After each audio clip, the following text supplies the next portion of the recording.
Assalamualaikum warahmatullahi wabarakatuh. Di sini saya akan menjelaskan cara untuk menganalisis data cross section pada SPSS dengan menggunakan metode uji validitas, uji reliabilitas, asumsi klasik, dan analisis regresi. Sebelumnya perkenalkan, nama saya Dimas Azif Rahmatullah dengan NIM 210501111028 dengan dosen pengampu Bu Mega Nurman.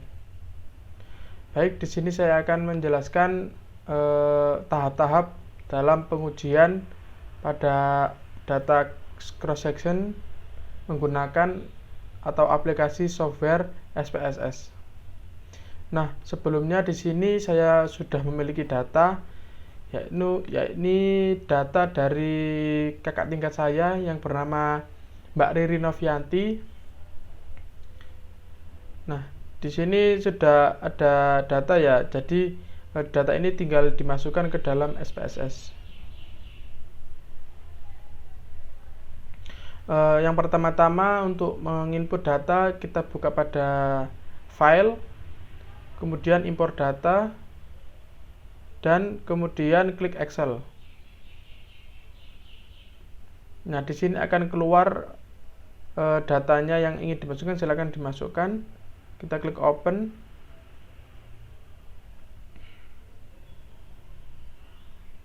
Kita menunggu prosesnya. Setelah keluar tampilan seperti ini, kita klik OK.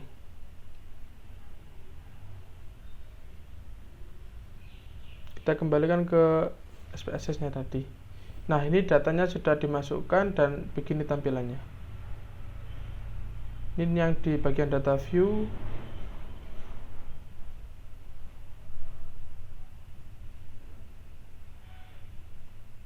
Dan ini bagian variabel view-nya.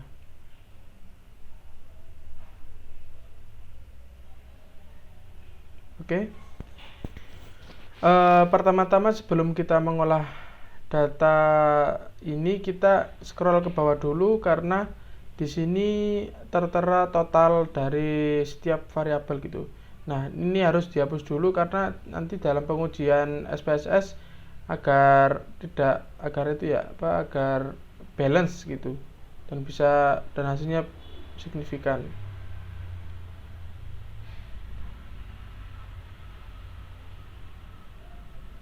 Ini kita klik kanan, kemudian di clear.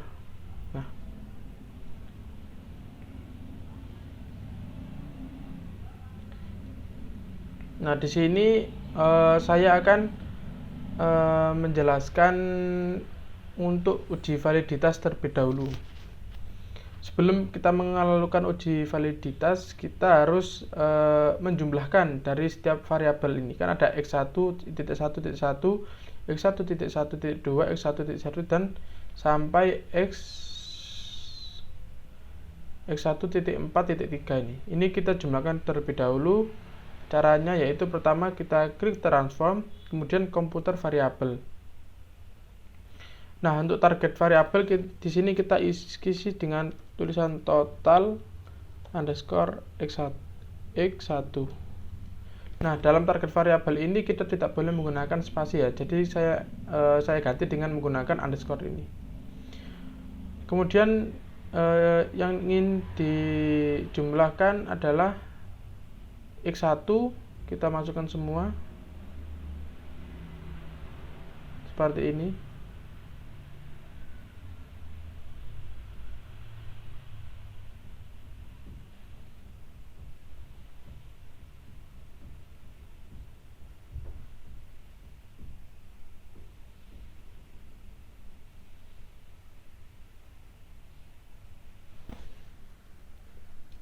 Sampai dengan x1.3.4.3, maaf. Kemudian setelah dimasukkan semuanya, kita klik OK. Kembalikan ke data semula. Nah, di sini kita bisa melihat totalnya di sebelah kanan sendiri. Kita scroll ke kanan. Nah, di sini adalah total dari x1. Nah, selanjutnya kita harus juga menotal dari x2, x3 dan y. Caranya sama, klik komputer variabel, yang ini kita hapus dulu. Kemudian target variabel ini kita ganti dengan x2. Nah, kemudian yang x2 ini kita masukkan.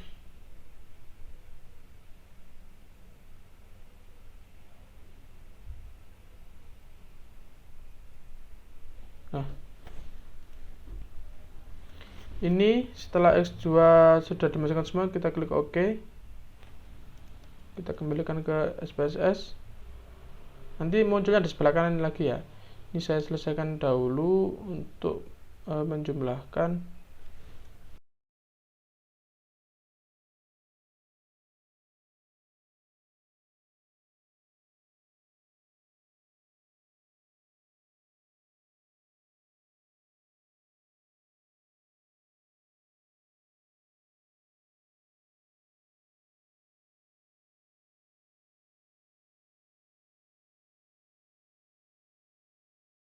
Nah, data yang sudah jumlah akan berada di sebelah kanan.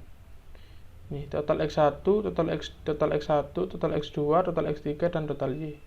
Terus kita lihat ke dalam variabel view dulu. Di desimal ini kita nolkan angka ini, agar angka yang di data view nanti terlihat lebih enak dipandang gitu. Ya, ini sistemnya mubah lah. Kalau saya simpel seperti ini biar enak aja gitu. Nah, ini totalnya. Nah, selanjutnya langkah pertama adalah uji validitas. Uji validitas itu caranya seperti ini. Kita klik analyze. Ini ada yang correlate, terus ada bivarate, kita klik. Nah, kemudian yang kita masukkan adalah ini total yang sudah kita buat tadi ini sampai ini kita masukkan, kemudian kita OK. Nah, ini adalah hasil dari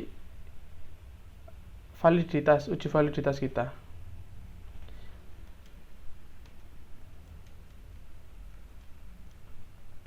Nah, bisa dilihat kan ini hasilnya adalah ini.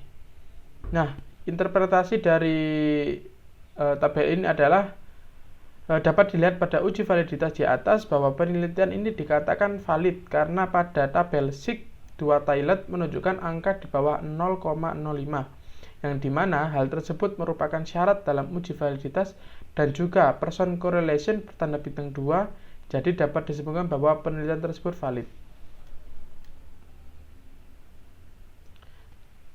Nah, ini yang dimaksud SIG 2 Toilet adalah angka ini.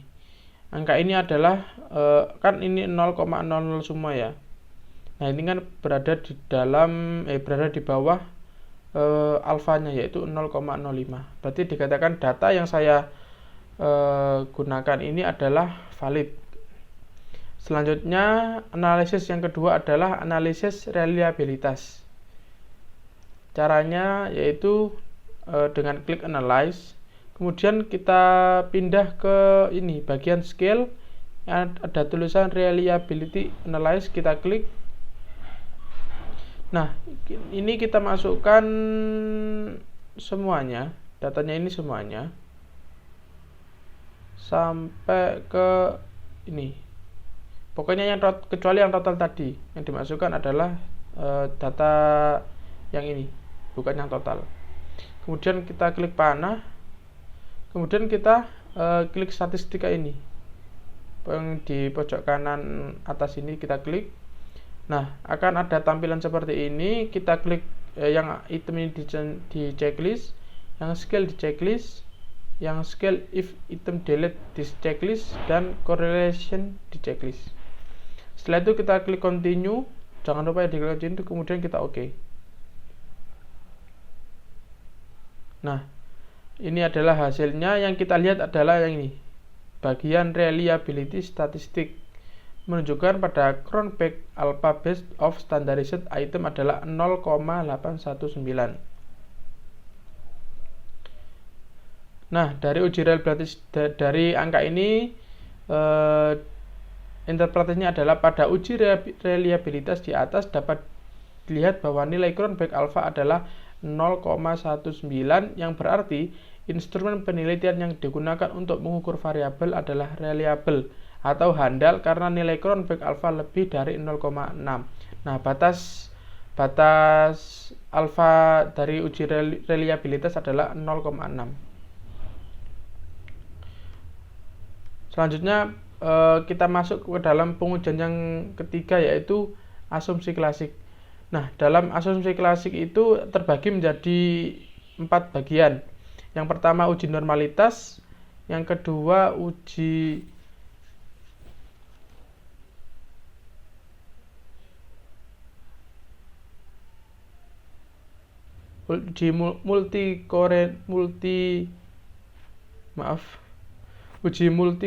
multikolinearitas dan uji heterogradisitas, dan yang keempat itu ada uji Durbin Watson. Namun kali ini saya tidak menggunakan uji Durbin Watson karena data yang saya gunakan ini adalah data cross section. Sedangkan uji Durbin Watson itu digunakan dalam analisis data time series gitu. Jadi tidak sesuai dengan data yang saya gunakan. Jadi yang saya gunakan adalah ada tiga uji, yaitu uji normalitas, uji multikolinearitas, dan uji heterogradisitas. Baik, uji yang pertama adalah uji normalitas. Caranya seperti ini. Kita klik analyze, kemudian kita klik regression, dan ini yang linear. Kemudian yang dependent ini kita masukkan yang total Y ini. Total Y kita masukkan di sini. Total independent adalah total dari X1, X2, X3. Nah, ini caranya ya, tampilannya seperti ini. Kemudian kita beralih ke ini yang plots.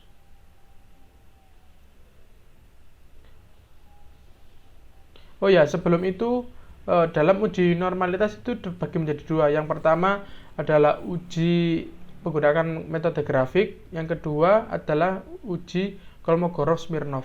Nah, yang langkah ini adalah langkah uji analisis grafik itu. Kita klik pada plots ini.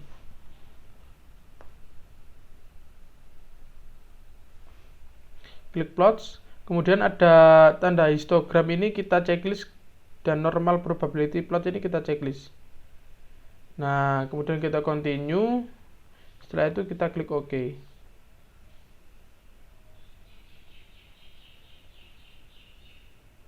Kita tunggu dulu prosesnya. Nah, ini adalah hasil dari uji normalitas yang metode grafik ya, ada dua. Yang pertama ini bentuk diagram batang, yang kedua adalah diagram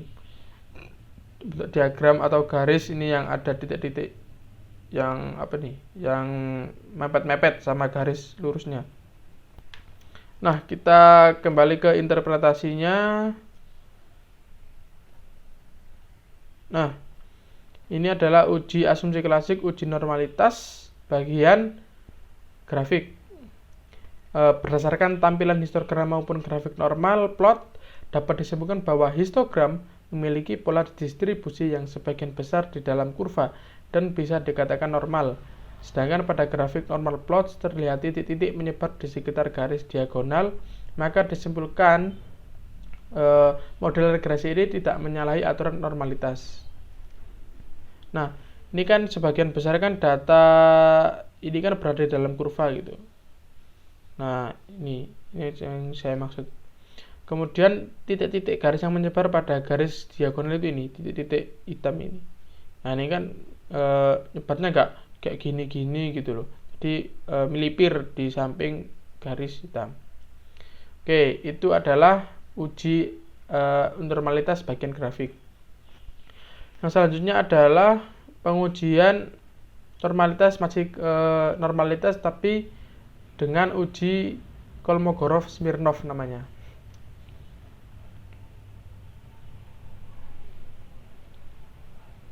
Caranya kita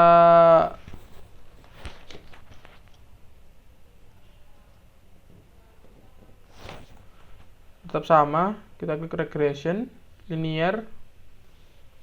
Nah, agar dalam pengujian selanjutnya tidak muncul gambar atau grafik tadi, kita uncentang dulu ya, ini unchecklist. Kita klik continue. Kemudian kita ke save. Dan ini di paling kanan atas ada kolom bagian residual unstandarized, ini kita checklist. Kemudian kita continue, lalu kita oke.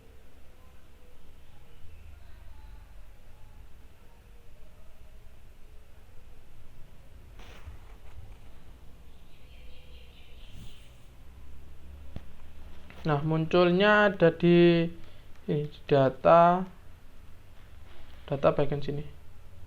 Kita klik scroll kanan. Nah, ini nilainya adalah res 1. Belum selesai, ini belum selesai ya. Selanjutnya sudah ada residual 1, yang kita uji adalah nilai ini yang akan kita uji. Caranya dengan klik analyze, terus ini non parametric test, kemudian yang legacy dialog, kemudian ini pilih yang 1 sampel K tanda hubung S, kita klik. Nah, ini adalah sampel Kolmogorov-Smirnov. Nah, kita yang unstandarized tadi kita masukkan. Nah, kemudian kita klik OK. Nah, ini adalah hasilnya. Hasil dari pengujian sampel Kolmogorov-Smirnov.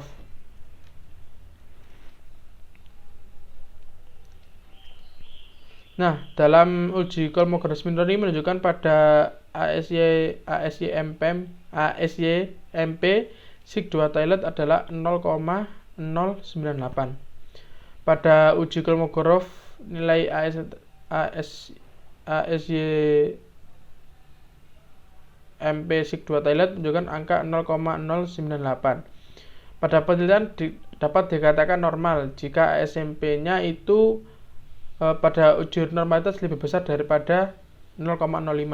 Jadi kesimpulannya bahwa penilaian tersebut adalah normal. Nah, Kolmogorov ini adalah alfanya itu 0,05. Jika nilai ini ASY-MP2 SIG2 Toilet ini lebih besar daripada 0,05, berarti data yang kita gunakan adalah normal. Nah, itu tadi adalah uji asumsi klasik yang normalitas. Kemudian adalah uji multikolinearitas.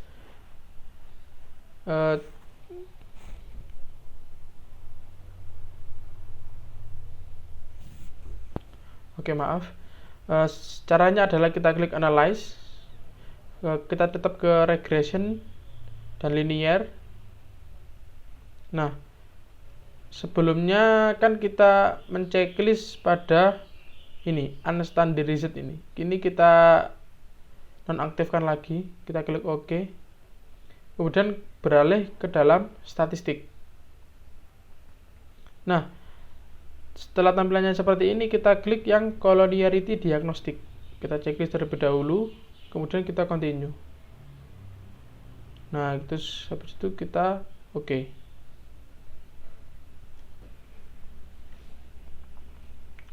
Nah, ini adalah hasil pengujian multikolinearitas, dan kita berfokus pada tabel yang koefisien saja. Ini tabel koefisien. Nah, ini tabelnya kan sudah saya pindah ke sini. Dalam pengujian multikolinearitas adalah kita berpacu pada koefisien, dan ini yang sebelah kanan kiri ada tulisan FIF ini. Ini adalah yang kita lihat dalam pengujian. Dalam pengambilan keputusan kita lihat pada uji multikolinearitas, jika pada setiap variabel jika pada setiap variabelnya toleransi di bawah 0,10 dan EFIF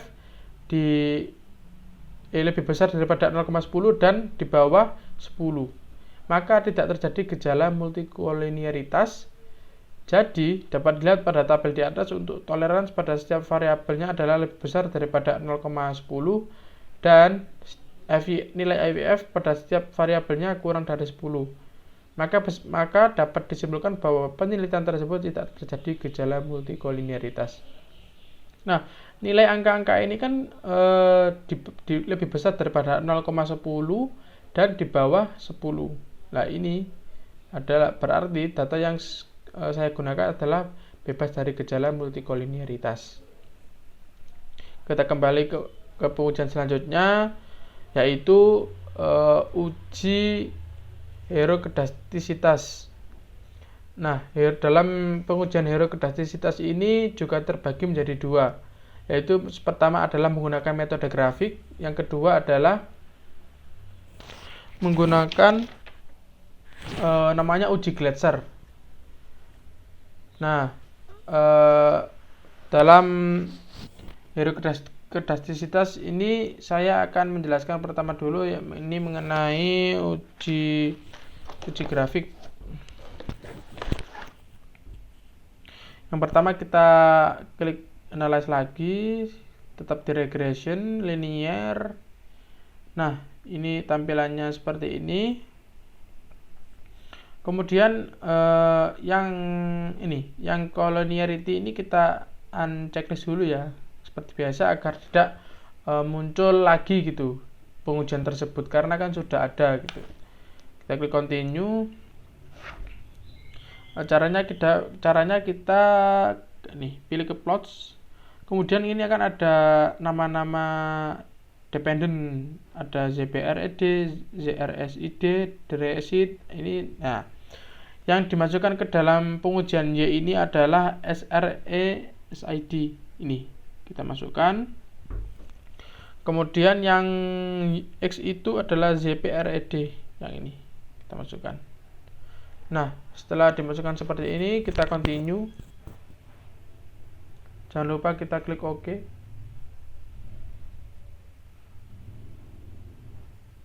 Hasil grafiknya adalah ini.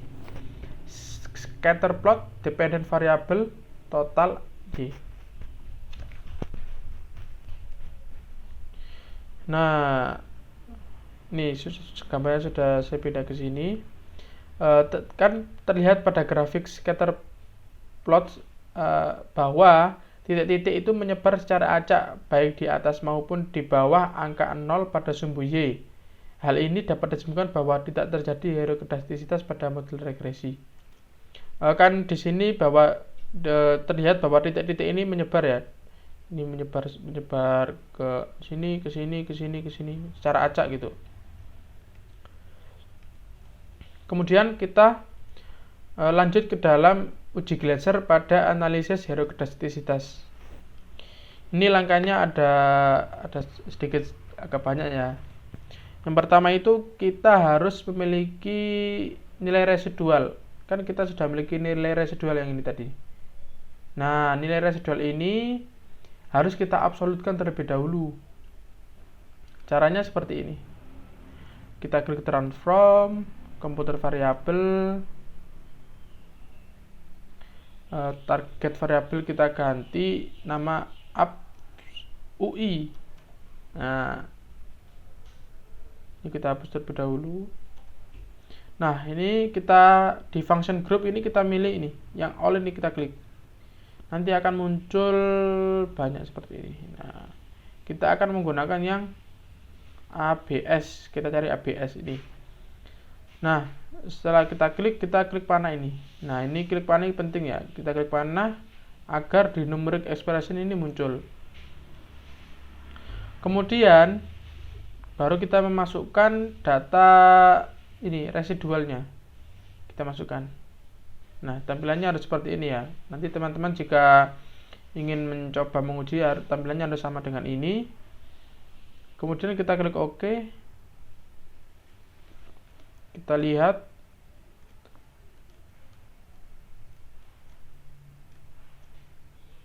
Kita scroll paling kanan. Nah, ini adalah nilai ABS UI absolut. Ini maksudnya adalah absolut. Kita absolutkan. Nah, setelah kita memiliki nilai absolut, kemudian kita lanjut ke pengujian uji Glasser. Caranya adalah kita klik analyze, tetap di regression linear. Nah, ini kita reset dulu aja biar enak. Kita reset, kemudian ini nilai abs UI kita masukkan kepada dependent. Kemudian nilai total X1 sampai X3 ini kita masukkan kepada independent. Yang ganti adalah dependennya aja, kita ganti dengan nilai abs UI. Kemudian kita klik OK. Nah, ini hasilnya. Nah, di sini kita menggunakan yang kita lihat sebagai acuan dalam pengambilan keputusan adalah ini, yang tabel koefisien. Yang ada total X1, total X2, total X3.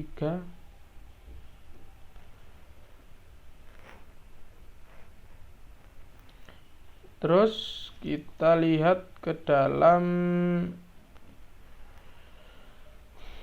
ini. Nah, oh ya, maaf tadi variabelnya belum saya kasih nama ya. Bahwa X1 itu adalah finansial literasi dan yang X2 adalah variabel fintech dan yang ketiga X3 adalah locus of control ini. Nah, dalam pengujian uji Glasser ini kita lihat pada bagian SIG. Nah, pada uji hierokedastisitas, jika nilai SIG atau signifikan di bawah lebih besar daripada 0,05, maka tidak terjadi hierokedastisitas. Dapat dilihat pada tabel di atas bahwa signifikasi pada setiap variabelnya adalah lebih dari 0,05. Jadi dapat disimpulkan bahwa penelitian tersebut tidak terjadi hierokedastisitas ini. Finansial literasi kita adalah 0,292, fintech 0,417, locus of control adalah 0,079. Ini kan di atas 0,05. Nah, itu tadi adalah pengujian hierokedastisitas. Kan sudah tadi kita lewati uji validitas sudah, uji reliabilitas sudah, asumsi klasik sudah yang ada 3, normalitas, multikolinearitas, dan hierokedastisitas sudah. Selanjutnya kita ke analisis yang terakhir, yaitu analisis regresi. Analisis regresi ini caranya simple ya. Kita ini tetap di analyze. Oh ya, sebelumnya analisis regresi itu ada tiga bagian gitu.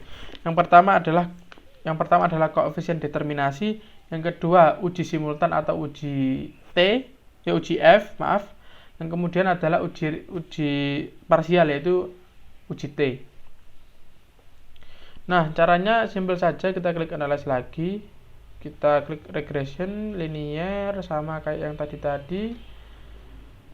Ini kita reset aja. Kemudian ini total Y dimasukkan ke dependent, total X dimasukkan ke independent. Kemudian langsung saja kita klik OK. Ini nanti di output akan ada muncul 3 tabel. Yang pertama model sumari, ANOVA, dan koefisien. Nah, kan saya bilang tadi ada 3 bagian. Yang koefisien determinasi adalah menggunakan ini, tabel yang model sumari. Dan uji simultan akan menggunakan tabel ANOVA, dan tabel parsial menggunakan koefisien. Oke. Ini ya hasilnya, ini kita lihat di sini agar lebih mudah gitu bacanya. Nih.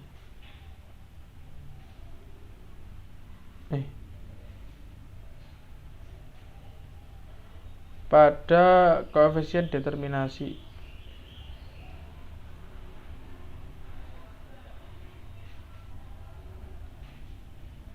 Nih, kita lihat pada model Sumari. Berdasarkan uji koefisien determinasi, nilai R kuadrat pada output menunjukkan angka 0,306, yang artinya 30,6%. Variasi financial management behavior dapat dijelaskan oleh ketiga variabel bebas, yaitu financial literasi, fintech, dan locus of control. Sedangkan sisanya yang sebesar 69,4% dijelaskan oleh variabel lain yang tidak termasuk ke dalam model. Yang kita lihat adalah ini, adjusted R score.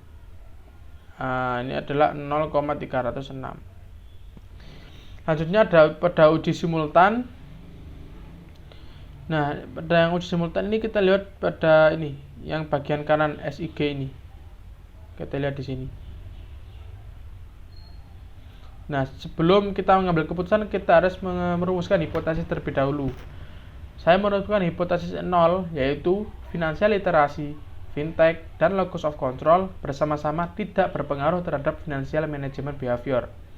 Yang kedua adalah hipotesis alternatif, bahwa financial literasi, fintech, dan locus of control bersama-sama memiliki pengaruh terhadap financial management behavior. Nah, pada tabel di atas adalah menunjukkan nilai probabilitas menunjukkan angka 0,000. Karena probabilitas jauh lebih kecil dari 0,05, yaitu batas alfanya, maka HO ditolak dan HA diterima. Kesimpulannya, model regresi dapat digunakan untuk memprediksi financial management behavior, atau dapat dikatakan bahwa financial literasi, fintech, dan locus of control bersama-sama memiliki berpengaruh terhadap financial management behavior.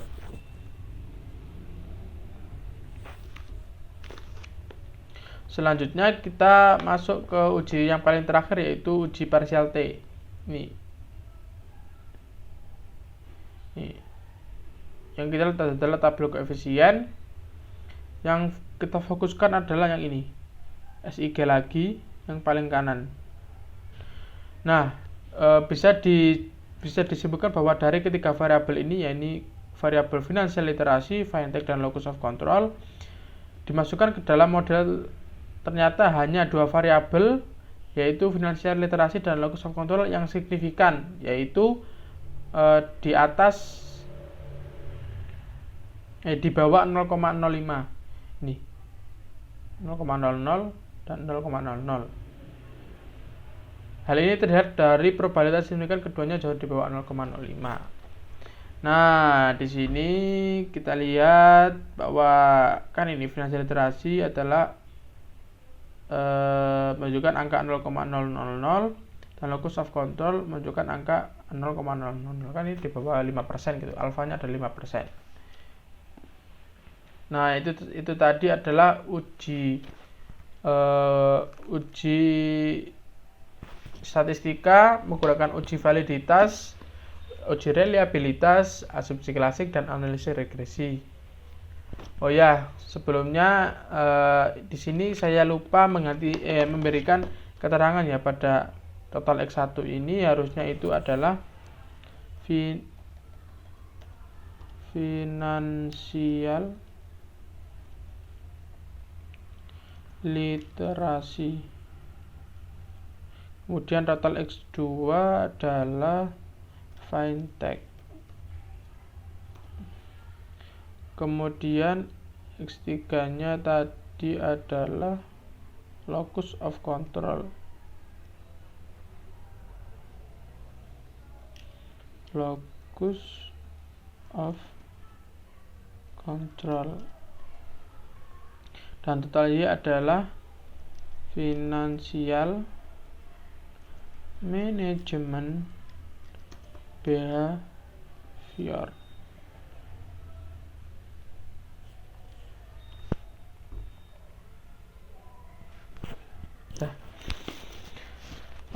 Mungkin itu saja yang bisa saya sampaikan dalam tutorial atau pengujian data cross section pada aplikasi SPSS, yang gunanya ini adalah untuk syarat sebagai UTS di fakultas di mata kuliah statistika 2. Mungkin itu saja yang bisa saya sampaikan. Mungkin jika ada kata-kata atau tutur kata yang kurang pantas, saya pribadi mohon maaf. Sekian, wassalamualaikum warahmatullahi wabarakatuh.